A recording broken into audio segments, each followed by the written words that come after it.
across the board, Black women are the lowest in terms of dating and marrying. In fact, actually, Black women are high in dating because we give up sex the most. We're for the streets. We're twerking. We're doing the most. We dominate rap in the culture that is very sexual, especially in the US. So a lot of men see us as easy targets to, to have sex with. And we have the highest rate of having children outside of marriage, wedlock. And so men see us as bed wenches, easy to have sex with, but they don't see us as valuable wives. Our culture, especially in the U.S., I don't know how it is in the U.K. I know it's a little different, but our family structure is so broken and so destroyed that we really, the majority of Black women in the U.S., we've been put into a position of just being, sexual, just for a man's sexual pleasure. But if they're going to take a woman serious, that's why you see a lot of Black men when they become successful, they're not marrying us. I mean, they do. Okay, let me say this: 80% of Black men are marrying Black women, even when they're successful. But there is a huge thing where a lot of Black men are going to other races. Why? And a lot of women don't understand. They say the man is racist. No, the culture that woman may have been brought up in, her submissiveness, in our culture, we're being rebellious, dressing provocative. It's standard. It is standard. We hate ourselves a lot. We hate our own hair. We want our butts to be the fattest. We pride ourselves on things of being bosses, having the fattest booty, being able to twerk the best, but not intrinsic values that is a wife. And to speak to Maggie, like we talk about, like colorism in our culture, because I think race is not just race, but it's colorism within our own culture, where they prefer light skin, they prefer this, that, and the other.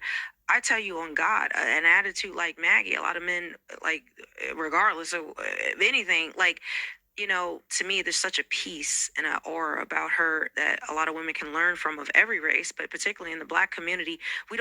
That's not standard model, like who she is. Like if you come around Maggie, you just feel loved on. You feel like home. And so I think a lot of Black women can retain that. But if we're talking about race, we're talking about Black women. Let's just be honest about it. We're talking about Black women. Not we have the lowest marriage rates. We have the highest birth rates outside of marriage. Why is that? We have the highest number of abortions. And our behavior and the culture we promote, if you look around the world, look at our rappers, look at the culture. Most men see us as sexual tools. Do you agree with what she was saying? Yeah, I do. Do you agree with what she's saying? Yeah. Do you agree with what she's saying?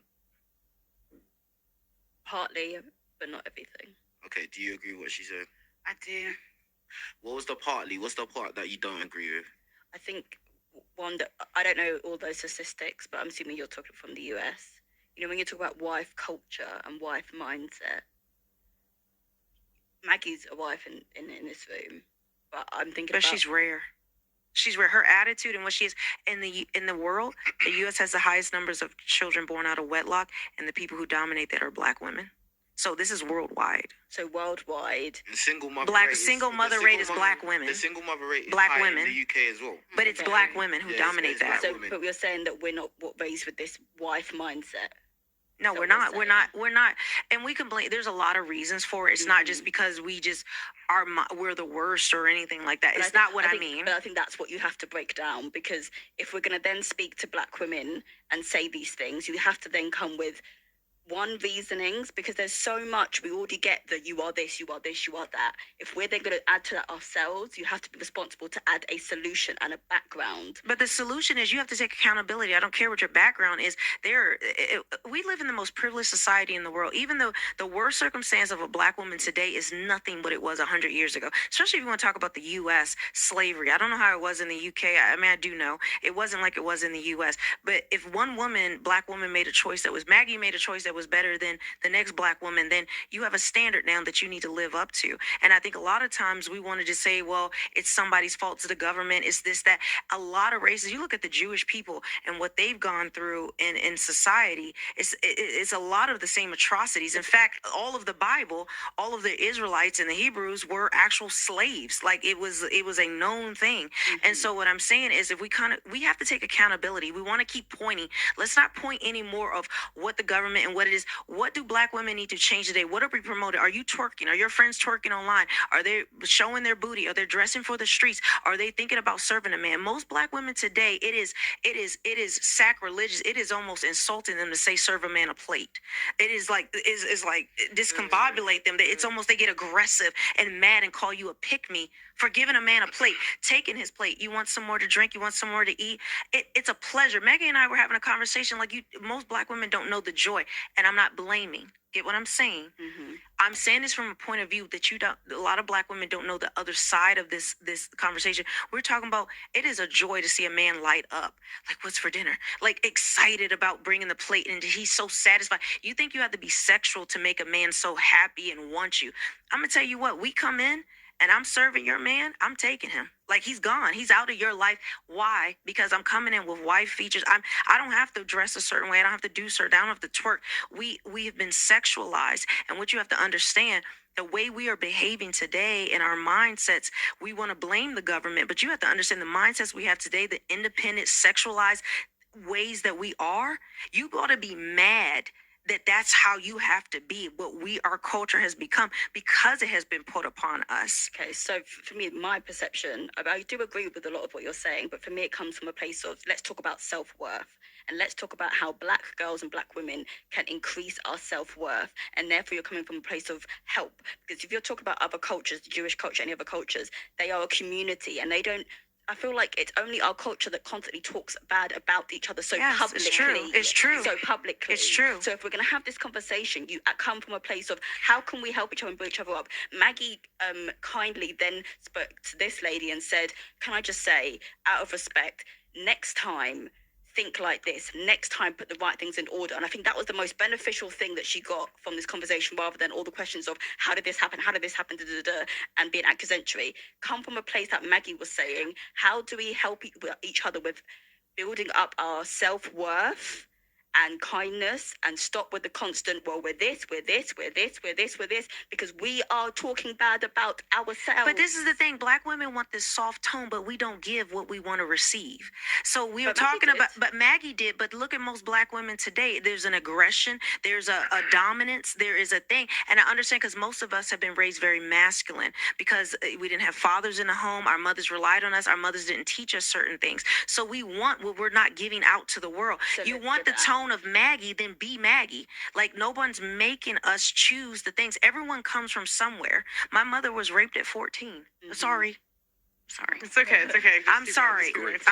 But no fault of her own. Her black mother kicked her out of her house. Mm-hmm. White nuns took her in. Mm-hmm.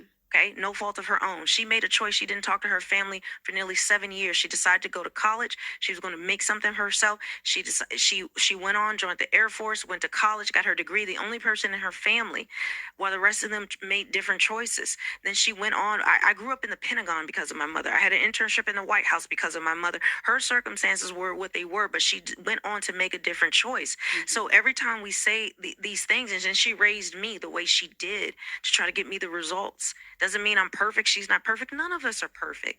But I think a lot of black women, especially Kevin Samuels, who was my mentor, a lot of black women are against him. He was one of my friends. He was my mentor.